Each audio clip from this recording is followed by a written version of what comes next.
learn how you all met. Yeah. I can go.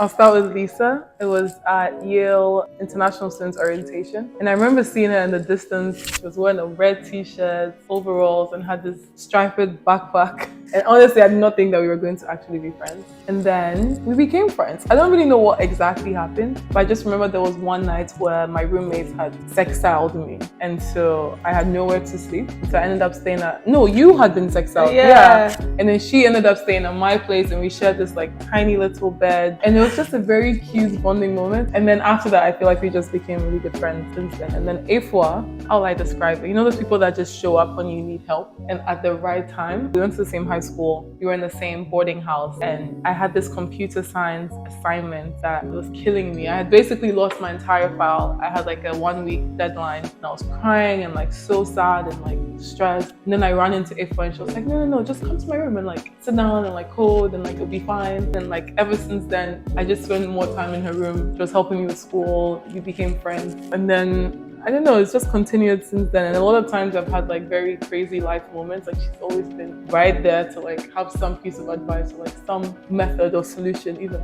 yesterday.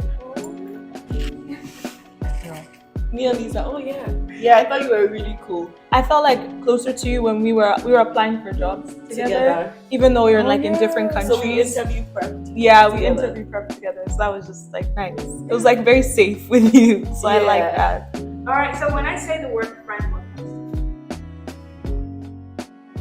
Authenticity. I think being able to be yourself around the person and the person being able to be their best self or their worst self around you. Yeah, I think like someone who shows up as well. I feel like friend is an interesting term because I feel like there's levels to the friendship and I found myself like much closer to those people who like in those moments show up. When you're like, you're going through it, you are worried about being vulnerable, but then they make you feel like it's okay, you're gonna get through it. I have a little disagreement. I mostly agree with that, but I also think we've conflated, or like the term friend has now become, you have to be there for me when I'm going through something difficult. And I don't know if that's necessarily the right way to approach all friendships, because I think there's times when you have friends who are there for you in difficult times, and they're friends who are your gym friends, you know, like your I go out with you friends, and like they might not necessarily show up, but sometimes I feel like we place too much emphasis on friends having to go above and beyond in hard moments. And when you don't do that, it's almost like you feel as a friend. And I don't know, it feels like a little. But she did mention that there are different layers.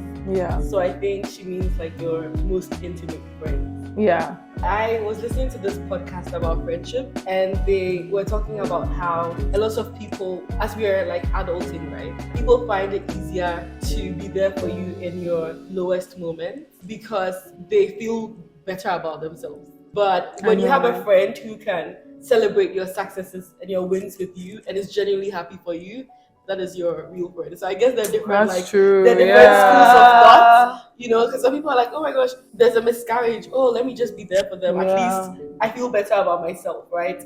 But it's like, oh, she got promoted to partner. Oh, what about me? Like, I'm not partner yet. Can I still celebrate with them? Yeah. So I thought that was an interesting perspective. Yeah. Also, what I'm learning in friendship is that sometimes people are going through things as you're going through things, and I don't know if they can bring their best selves through that. Yeah. Yeah. How do you all stay connected through different life changes?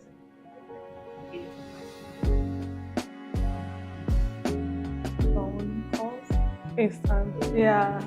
Dinner dates. With Ifwa, it was like maybe once a year. If I was in Ghana, I'd see her. Lisa and I haven't really been apart that long since we met. It's like 2 years now. How are you coping? 2.5 years. You know, we're surviving. She chose to go all the way to the other side of the world, which is a bit hard, but I tried to. Of the world. Might as well be. But I think we have this like nice 1 year cadence of at least I come to Seattle or they come to the East Coast of some sort. We might probably just continue that. I'm excited to be at your place in New York. Oh yeah. You're welcome. What do you owe your friends? What is reasonable? I I think it's like, so I'm emotional, and so I feel like it's reasonable for me to ask my friends to be like on the phone when I'm crying, you know, like some of those like, or like deal with that. But what's funny about it is like, I think that it's reasonable, and my friends are such good friends that they don't make me feel weird about it. I don't know, it's like actually doing it is so hard as well. So former me would have said anything that you give, your friend should be able to give back to you. But I've learned through therapy that that's not the right way. Or like you can't expect people to have the same abilities and efforts that you would have. So it's a long way of saying I actually don't know what the answer to the question is. I feel like nobody really owes you anything.